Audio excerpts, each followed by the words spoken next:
வாய்ப்பு நல்கியதுக்கும் நன்றி. இங்க நான் வழக்கறிஞரா இருக்கனால சட்டத்தை பத்தி பேச போறதில்ல. ஆனா இஸ்லாத்துல உங்கள் சகோதரிகளுடைய சமுதாயத்தின் சகோதரிகளுடைய நிலை என்ன என்பது மட்டும்தான் எனக்கு தெளிவாக தெரியணும்.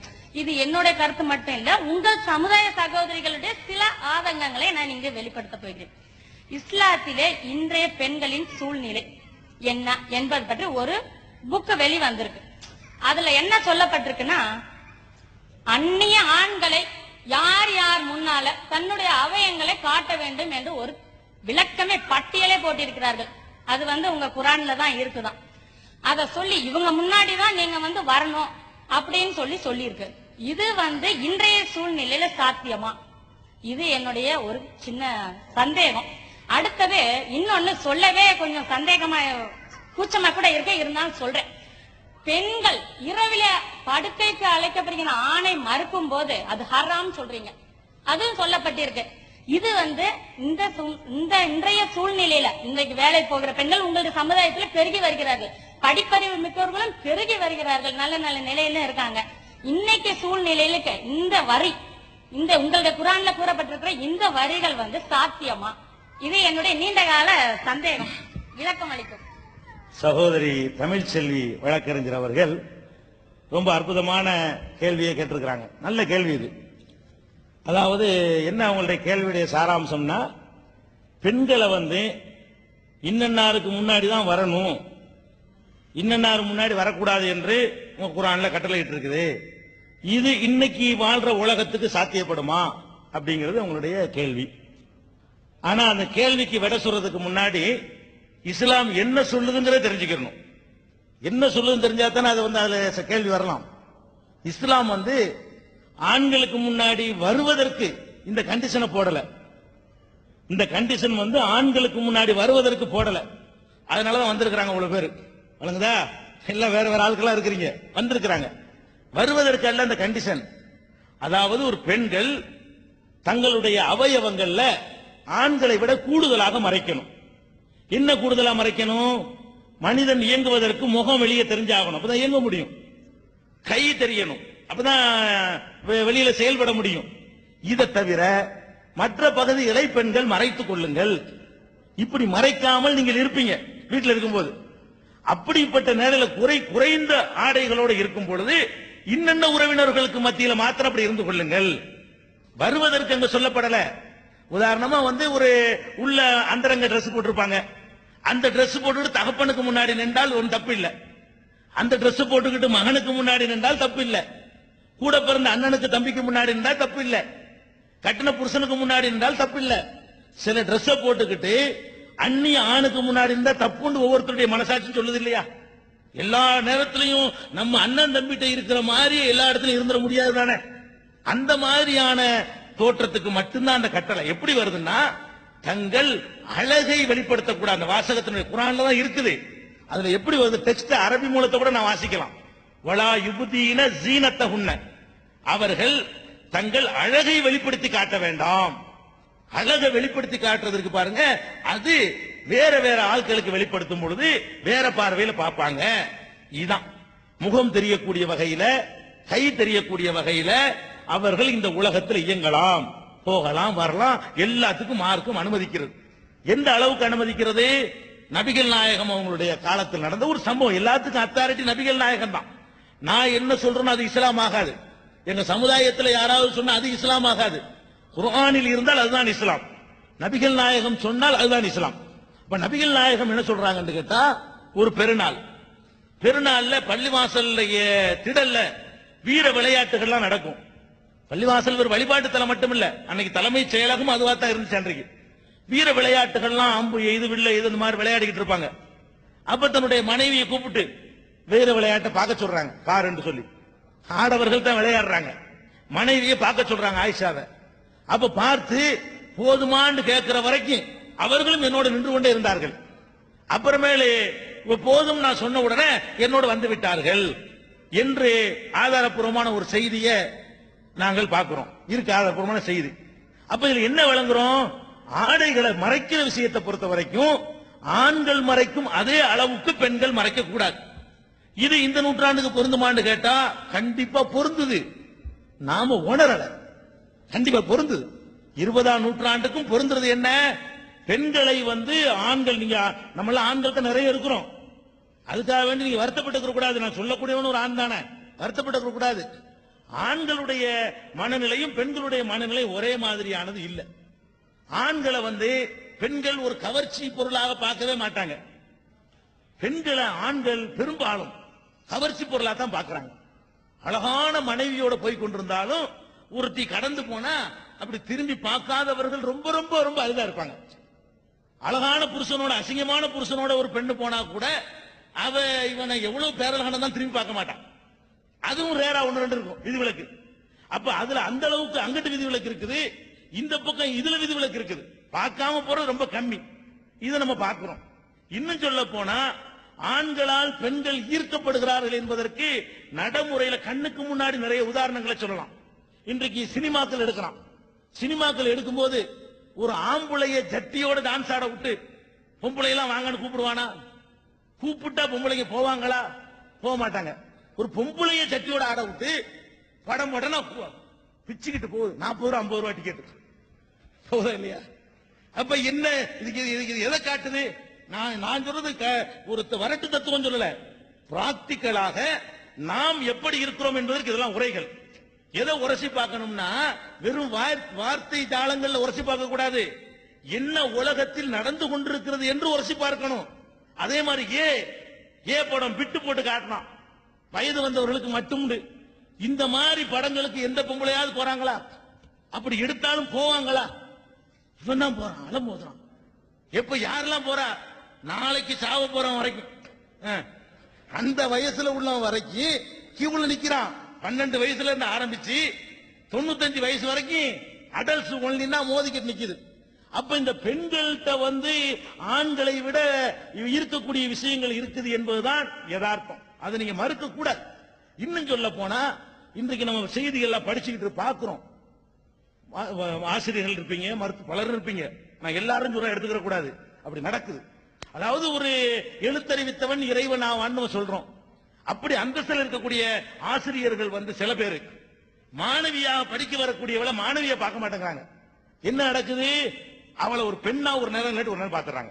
மாணவியா பார்க்க வேண்டியவர்கள், மகளா பார்க்க வேண்டியவர்கள் பார்க்கிறார்களா? அங்க ஆசிரியர் மாணவி என்பதை தாண்டி என்ன வருது என்றால் ஆண் பெண் என்றுதான் இவன் பார்க்கிறான். அவ பார்க்கிற ஆசிரியர், இவன் பார்க்கிறான் பொம்புளை. அதான் அவனுக்கு தெரியும், இவன் ஒரு பொம்புளை, நான் ஒரு ஆம்பளை. இது எதுல விதிவிலக்கு? யாரும் எந்த துறையும் விதிவிலக்கு இல்ல. மத குருமார்களா விதிவிலக்கு சொல்ல முடியுமா? மத குருமார்கள் சந்தி சிரிக்கிற காட்சியை பாக்குறீங்க. ஒரு மத குரு ஆன்மீகத்தை சொல்லக்கூடியவர், எல்லாத்தையும் பக்குவப்படுத்தக்கூடியவர், அவர் 2 ஆயுள் தண்டனை வாங்கிட்டு உள்ள இருக்கிறார். எதுக்காக வேண்டி?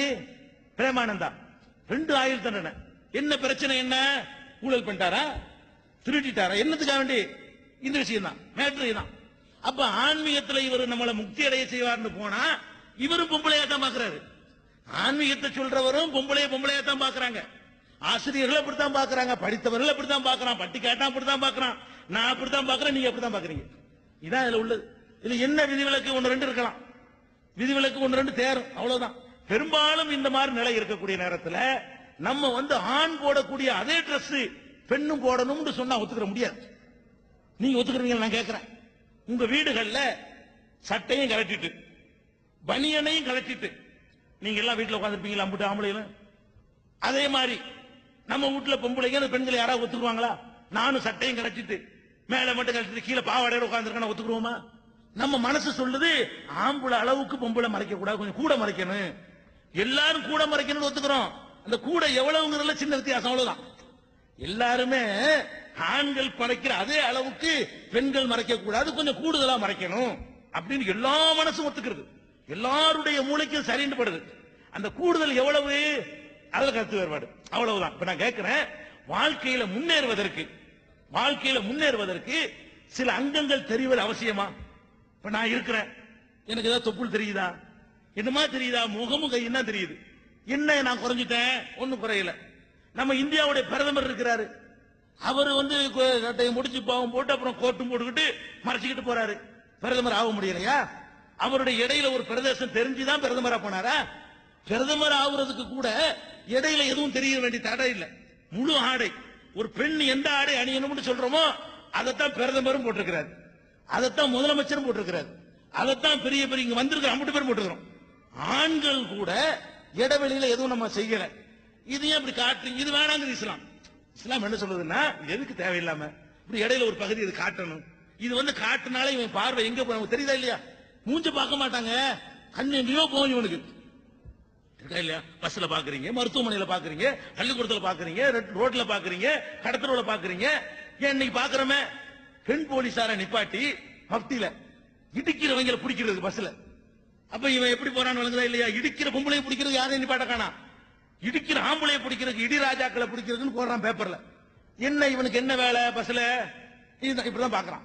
பெண்ணு படிக்க போற ஒரு மாணவி, அவளுக்கு கல்வி கற்க போறோம், நம்மளும் கல்வி கற்க போறோம், நினைக்க மாட்டேங்கிறானே. அப்ப அந்த மாதிரியான ஒரு சில்மிசங்கள் வழக்கறிஞரா இருக்கிறனால நான் சொல்றேன், வழக்கறிஞர் ஒரு பெண்ணை இந்த மாதிரி பண்ணி வழக்கறிஞர் போராட்டம் பண்ணாங்க. அதை நான் பேர சொல்ல விரும்பல, அவங்களும் போராட்டத்தில் கலந்துருப்பாங்க.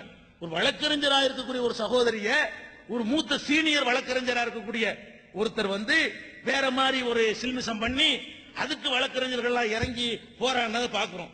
சுப்ரீம் கோர்ட் வரைக்கும் கேஸ் போய் கடைசியா சுப்ரீம் கோர்ட்ல இருந்து எது எது பாலியல் பலாத்காரத்தில் சேரும்னு சொல்லி விதிமுறை வகுக்கக்கூடிய அளவுக்கு பாக்குறோம். அப்ப இதெல்லாம் எதை காட்டுது? கொஞ்சம் கூடுதலா மறைச்சிக்கிறங்க. இவங்க நீங்க உரிமை நீங்க நினைக்க கூடாது. ஓனாய்க்கு மத்தியில் ஆடு கொஞ்சம் ஒழுங்கா தான் இருக்கணும். ஓனா நாங்களாம் ஓனாயா இருக்கிறோம், மறக்க முடியுமா? அத நடைமுறையில் அப்படி இருக்குதா இல்லையா? இது அதுல உள்ள விஷயம். அதனால இன்னொன்னு நீங்க விளங்கிக்கணும். சில பேர் இப்படி மூடிக்கிட்டு இப்படிலாம் போவாங்க. அது இஸ்லாம் அப்படி சொல்லல. இஸ்லாம் நபிகள் நான் இப்படி சொல்லல, உங்க காலத்துல அப்படி இருக்கல. அது விளங்காம செய்யறாங்க, வேண்டுதல்ங்கிற பேர்ல கூடுதலா விளங்காம செய்யறாங்க. அப்படிலாம் செய்யல. முகம் தெரியலாம், கை தெரியலாம், நீ தனிச்சிருக்க கூடாது. ஒரு ஆணும் பெண்ணும் தனியா இருக்கக்கூடிய சந்தர்ப்பம் இருந்தா தவிர்த்துக் கொள்ளுங்கள். மூணாவது சைத்தான் இருப்பான். இது நபிகள் நாயகம் சொல்றாங்க. எந்த ஆணு எந்த பெண்ணா இருந்தாலும் சரி, எந்த உறவுகளை இஸ்லாம் சொல்லி காட்டுதோ, அண்ணன் தம்பி, இதை தவிர பாக்கி உள்ள எதா இருந்தாலும் சரி இதான் நடக்கும் அப்படின்னு சொல்லி. இப்ப அவ்வளவு வேணாம். கடைசியா ஒண்ணு சொல்றேன், கோழிக்கோடு. இது வந்து மேலை நாட்டு தத்துவம் இல்ல. இந்த இருக்கிற கோழிக்கோடு கேரளா, அங்க வந்து 200 கல்லூரி மாணவிகள்கிட்ட ஒரு ஆய்வு நடத்தி அதை வந்து வெளியிட்டாங்க. ஒரு 20 நாள் இருக்கும், 15 நாள் இருக்கும், எல்லா பேப்பர்ல வச்சு 15 நாளைக்கு முன்னாடி இந்த செய்தி வருது. அந்த செய்தி என்ன சொல்லுது? 200 மாணவிகள்கிட்ட ஆய்வு செய்யறாங்க. அதுல 70% பேர், 140 பேர், 200 மாணவிகள்ல 70% பேர், 140 பேர் ஆண்களுடைய பாலியல் பலாத்காரத்திற்கு நாங்கள் ஆளாகி இருக்கிறோம் சொல்றாங்க. எவ்வளவு? 1%, 2% இல்ல, 50 70ங்க, 50 கூட இல்ல, ஒண்ணுக்கு ஒண்ணு தேரல பாருங்க. இதுல ஒண்ணு நல்லது ஒண்ணு கெட்டதா கூட இல்ல. ஆம்பளை எப்படி இருக்கான்னு கேட்டா, இன்னும் 200க்கு 140 கருத்து நாசமாக்கி விட்டான். அதை மட்டும் அந்த மாணவிகள் சொல்லல. படிக்கிற மாணவிகள் என்ன சொல்றாங்க தெரியுமா? இதற்கு காரணம் யார் என்று கேட்டால், எங்களுடைய ஆசிரியர்கள், எங்களோடு படிக்கிற சக மாணவர்கள், எங்களை வண்டியில கொண்டு விட்டு போடக்கூடிய டிரைவர்கள், எங்களுக்கு குடும்பத்தில் நெருங்கிய நண்பர்கள், இந்த 4 பேர் வழியாகத்தான் இந்த அநியாயம் நடந்திருக்கு. போனவன் வந்தவன் மூலமா நடக்கலையா, புறம்போக்குனால் நடக்கலையா, கற்பழிப்புங்க அப்படி நடந்துடல. யாரு யாருன்னு தெரியாம தெரிஞ்சவன் தான், தெரிஞ்ச நண்பன் தான் நண்பனா இருக்க மாட்டேங்கிறான். பொம்பளை நாம்பள, மாணவன் தான் மாணவி சகாய அப்படி நினைக்க மாட்டேங்கிறான். நான் ஆம்பளை நீ பொம்பளை, ஆசிரியர் தான் ஆசிரியர் இல்ல, ஆம்பளை பொம்பளை, டிரைவரு நான் வண்டி ஓட்டுறேன், நான் ஆம்பளை நீ பொம்பளை. இதுக்கு மேல ஒரு ஆதாரம் நான் சொல்றேன். கண்ணுக்கு முன்னாடி உலகத்துல என்ன நடக்குதுன்னு பார்த்துட்டு நம்ம எப்படி இது பொருந்தா நீங்க சொல்றீங்க? இந்த காலத்துல என்ன தேவை? அப்ப இந்த சரிகாசாவுடைய பிரச்சனையை பார்க்கிறோம். பெண்ணுரிமை இயக்கங்கள்லாம் தாருன்னு தூக்கிட்டு போய் அந்த தொப்புள் தெரிகிற போஸ்டர்லாம் அடிச்ச காட்சியை பார்க்கிறோம். ஏங்க அடிச்சீங்க? அதெல்லாம் சரியில்லை, உரிமைங்கிறவர்கள் இப்படி போக கூடாது. அதான் அதே நேரத்தில் ஒண்ணு விளைவிக்கணும்னு இஸ்லாம் சொல்லக்கூடிய அந்த ஆடைங்கிறது கருப்பு துப்படி தூக்கி போட்டு அது கிடையாது. போட்டா போட்டுக்கிட்டு போங்க, கருப்பாவா இருக்கட்டும், பச்சையா இருக்கட்டும், மஞ்சளா இருக்கட்டும், அதெல்லாம் பிரச்சனை. மறைக்க வேண்டிய உறுப்புகளை மறைக்கணும். அதான் நீங்க எந்த ட்ரெஸ் போட்டு வேணாலும் மறைச்சிட்டு போங்க. ஒரு சுடிதாரு அழகான ட்ரெஸ், அழகா மறைக்கலாம். என்ன கண்டிஷன்? உங்களுடைய அங்க அவயவங்களை வெளிப்படுத்தி காட்டாத வகையில அது இருக்க வேண்டும், அவ்வளவுதான். அது ஒரு வசதியான, அதுக்கு ட்ரேட் மார்க்க ஒரு ட்ரெஸ் விற்கிறதுனால அதை போட்டுட்டு இருக்காங்க. இங்க கருப்பா போடுவாங்க, தஞ்சாவூர் உப்புனா வெள்ளையா போடுவாங்க, இப்படி பல மாதிரியாக இருக்குது. அடுத்து இன்னொரு சகோதரி அந்த கேள்வியை தொடர்ந்து கேட்டாங்க. அதாவது குடும்ப வாழ்க்கையில இருக்கும் பொழுது கணவன் அழைத்தால் மனைவி உடனே வந்து விடட்டும், அதுக்கு கட்டுப்படட்டும் அப்படின்னு குர்ஆன்ல இல்ல நபிகள் நாயகம் சொல்லியிருக்கிறாங்க. குர்ஆன்ல இல்ல நபிகள் நாயகம் சொல்லியிருக்கிறாங்க. அது என்ன இது ஒரு நல்லா இல்லையே அப்படின்னு அவங்க கேட்கும்போது நல்லா தான் இருக்குது. ஆனா அது அவங்களுக்கு வழங்காது, நம்மளுக்கு வழங்கும். வழங்குதா? அது யாருக்கு வழங்காது? ஏன்னு கேட்டா கேட்டதுனால சில கொஞ்சம் மூடலா சொல்லிடுவோம். சொல்லாம இருக்கக்கூடாது, ஒரேடியா பச்சாவும் சொல்லிடக்கூடாது. கேட்டுட்டதுக்காக வேண்டி சொல்லித்தான் ஆக வேண்டி இருக்கு. இந்த இல்லற வாழ்க்கை இருக்கு பாருங்க, இந்த இல்லற வாழ்க்கைய தீர்மானிக்கிற அதிகாரம் இயற்கையில யார்கிட்ட இருக்கு? இயற்கையில யார்கிட்ட இருக்குது? தீர்மானிக்கிற அதிகாரம் ஆண்கையில தான் இருக்கு. எப்படி ஆண்கையில இருக்குங்கிறோம்? ஒரு பொம்பளை ஒரு ஆம்பளை பாக்குற, ஆம்பளை விரும்பவே இல்லை, என்னமா செய்ய முடியுமா? ஒரு பொம்பளை இந்த ஆம்பளை பாக்குற, விரும்புறா, நம்ம ரெண்டு பேரும் சந்தோஷமா இருக்கோங்கிறா. அந்த ஆம்பளைக்கு விருப்பமே இல்லை, இவளுக்கு என்னமா பண்ண முடியுமா? முடியாது. ஏன்னா இவன் விரும்பி இவனுக்கு உணர்ச்சி வந்தால் மாத்திரம்தான் அவனுக்கு அந்த சந்தோஷமா இருக்க முடியும். அதே நேரத்தில் ஒரு ஆம்பளை ஒரு பொம்பளை பார்க்கறான், விரும்பல, வாய்ப்பு கிடைக்குது, இவன் தன்னுடைய தேவையை நிறைவேற்றிக்கிற முடியும். அப்ப இந்த குடும்ப இல்லற உறவு என்பதை தீர்மானிக்கிற அதிகாரம் இவன் கையில் இருக்குது. பெண்கள் என்ன செய்யலாம்? அதிகபட்சமா உணர்ச்சி வராதவனுக்கும் வர வச்சிடலாம், அதுதான் செய்யலாம். அவர்களுடைய பேச்சினால, அலங்காரத்தினால, நடவடிக்கையினால, அன்புனால பல விதங்கள் இருக்குது. அப்படி வேணா செய்யலாமே தவிர வேற மாதிரி அதிகாரம் செலுத்தி ஒண்ணு செஞ்சிட முடியாது. அப்ப ஆண்கள் உணர்ச்சி வசப்பட்டுட்டாங்க. சைக்காலஜிக்கலா நீங்க சிந்திச்சு பார்க்கணும். இத உணர்ச்சி ஊட்டப்பட்டால் தான் பெண்ணுக்கு உணர்ச்சி. இவனுக்கு வந்துரும், இயற்கையா வந்துரும் பொழுது அப்படி ஒரு சூழ்நிலை இல்லை என்று சொன்னா நாளைக்கு சின்ன விடுமா, இந்த வர்றேன்னு போயிடுவான். இது இந்த டீ குடிச்சிட்டு வர்றேன், இது தேவையா? எங்களை நினைச்சு எங்களை நீங்க மறுக்கிறீங்களோ விரும்புறீங்களோ இல்லையோ, ஆம்பளை இப்படித்தான். இல்ல முடியாது. அதாவதுங்க, சரி மறுக்கல, நீங்க மறுக்கல, ஒரு இயல்புலையே ஒன்று இருக்குன்னு வைங்க, அது இருக்கிறத ஒட்டித்தான் நம்ம ஒரு பரிகாரம் செய்யணுமே தவிர இயல்பை மாத்திக்கேண்டு அறிவுரை சொன்னா கேட்க முடியுமா? அதாவது சுபாவமே இப்படித்தான் இருக்குது. அறிவுரை சொன்னா கேட்பாரா? நீங்க இப்படிலாம் செய்யக்கூடாதுங்க, அது போய வேலையை பார்த்துட்டு சொல்லுவாரா இல்லையா? அறிவுரையில இது தேராது. அதனால இது அது நல்லது, குடும்ப வாழ்க்கைக்கு நல்லது, ஒத்துக்கிறேன். நீங்க இதை நான் இன்னும் விவரமா சொல்லுவேன். அது ஆண்கள் மாத்திரம் தான் சொல்லிடுவேன், அதுக்காக சொல்லல.